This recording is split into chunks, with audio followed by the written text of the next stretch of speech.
Finn Allen के तूफानी पारी के आगे नतमस्तक हुआ दिल्ली। क्रिकेट से जुड़ी सही जानकारी पाने के लिए हमारे चैनल को सब्सक्राइब जरूर कीजिएगा। नमस्कार दोस्तों, स्वागत है आपका इस शानदार मुकाबले में जहां आमने सामने थी दिल्ली कैपिटल और Kolkata night Riders. Delhi capital ने पहले बैटिंग करते हुए 20 ओवर में 8 विकेट के नुकसान पर 142 रन ही बना पाई। अब कोलकाता के सामने 143 रनों का लक्ष्य था, लेकिन इस स्कोर तक पहुंचने की कहानी काफ़ी उतार चढ़ाव भरी रही।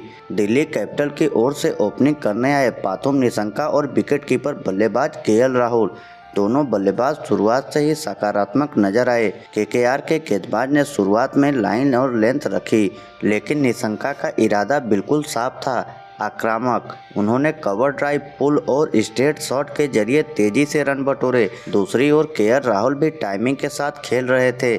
पहले 6 ओवर यानी पावर प्ले में दिल्ली ने 55 रन बनाए। यह एक मजबूत शुरुआत थी और ऐसा लग रहा था कि टीम 170 के आसपास पहुंच सकती है। पाथुम निशंका ने सिर्फ 29 गेंदों में 50 रन ठोक दिए। उनकी पारी में शामिल थे 5 चौके और 3 शानदार छक्के। उन्होंने स्पिन और पेस दोनों के खिलाफ बेहतरीन बल्लेबाजी दिखाई।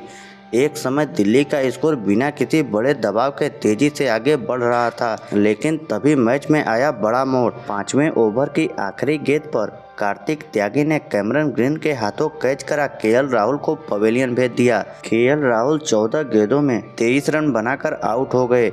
अपनी इस पारी में उन्होंने 4 चौके लगाए, लेकिन उनकी पारी ज़्यादा लंबी नहीं चल सकी। राहुल के आउट होते ही मैच का रुख बदलने लगा।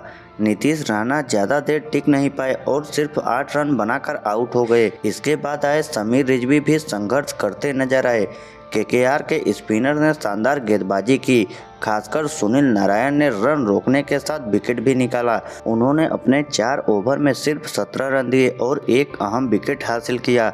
दूसरी ओर अनुकूल राय ने भी कसी हुई गेंदबाजी की और 2 बड़े विकेट अपने नाम किए। 10 ओवर तक आते आते दिल्ली का स्कोर 85 पे 4 विकेट हो गया और मैच पूरी तरह से केकेआर के संतुलन में आ चुका था। 10वें ओवर की पहली गेंद पर आखिरकार पाथुम निशंका की शानदार पारी खत्म हुई। वे 50 रन बनाकर आउट हुए। उनका विकेट गिरते ही दिल्ली की रन गति धीमी पड़ गई। इसके बाद ट्रिस्टन इट्सप भी ज़्यादा कुछ नहीं कर सके और सिर्फ 2 रन बनाकर पवेलियन लौट गए। कप्तान अक्षर पटेल से बड़ी उम्मीद थी, लेकिन केकेआर के गेंदबाज ने उन्हें खुलकर खेलने का मौका नहीं दिया। उन्होंने 22 गेंदों में सिर्फ 11 रन बनाए। दिल्ली लगातार विकेट खो रही थी और रन गति भी नीचे गिरती जा रही थी। जब ऐसा लग रहा था कि दिल्ली 130 तक भी मुश्किल से पहुंचेगी, तब आशुतोष शर्मा ने जिम्मेदारी संभाली। उन्होंने दबाव के बीच बेहतरीन बल्लेबाजी की और 28 गेंदों में 39 रन बनाए। उनकी पारी में 3 चौके और 3 छक्के शामिल रहे। आखिरी ओवर में उन्होंने तेजी से रन बटोरे और टीम को सम्मानजनक स्कोर तक पहुंचाया। हालांकि 19वें ओवर में वे भी आउट हो गए, लेकिन तब तक दिल्ली की पारी कुछ संभल चुकी थी। आखिरी ओवर में दिल्ली ने लगातार विकेट गंवाए। मिचेल स्टार्क रन आउट हो गए, जबकि बाकी बल्लेबाज भी ज़्यादा योगदान नहीं दे सके। लेकिन अंत में दिल्ली ने 20 ओवर में 8 विकेट के नुकसान पर 142 तक पहुंच गई। केकेआर की गेंदबाजी शानदार रही। कार्तिक त्यागी ने 4 ओवर में 25 रन देकर 2 विकेट लिए। अनुकूल राय ने 4 ओवर में 31 रन देकर 2 विकेट लिए। सुनील नारायण, वैभव अरोड़ा और कैमरन ग्रीन को एक एक विकेट मिला। स्पिन और धीमी गेंदों का उपयोग केकेआर ने बेहतरीन तरीके से किया। दिल्ली ने शुरुआत शानदार की, लेकिन मिडिल ओवर में लगातार विकेट गिरने से टीम बड़ा स्कोर नहीं बना सकी। निशंका और आशुतोष की पारियां नहीं होती तो स्कोर और भी कम रह सकता था। अब मुकाबला बेहद दिलचस्प हो चुका था। 143 रनों के लक्ष्य का पीछा करने उतरी कोलकाता नाइट राइडर्स की शुरुआत उतनी अच्छी नहीं रही।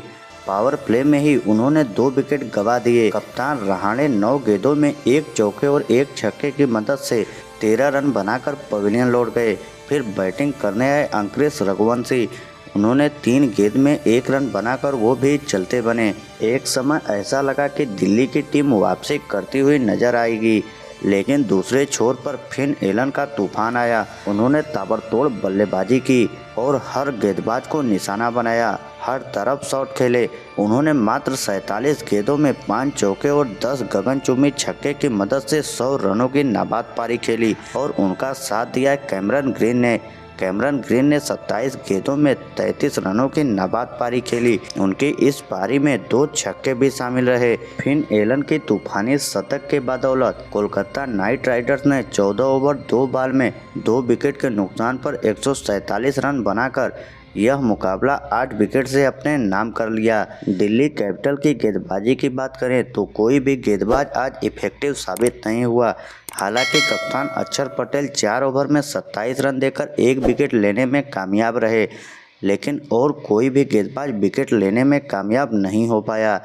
ऐसे ही क्रिकेट से जुड़ी सही जानकारी पाने के लिए हमारे चैनल को सब्सक्राइब जरूर कीजिएगा।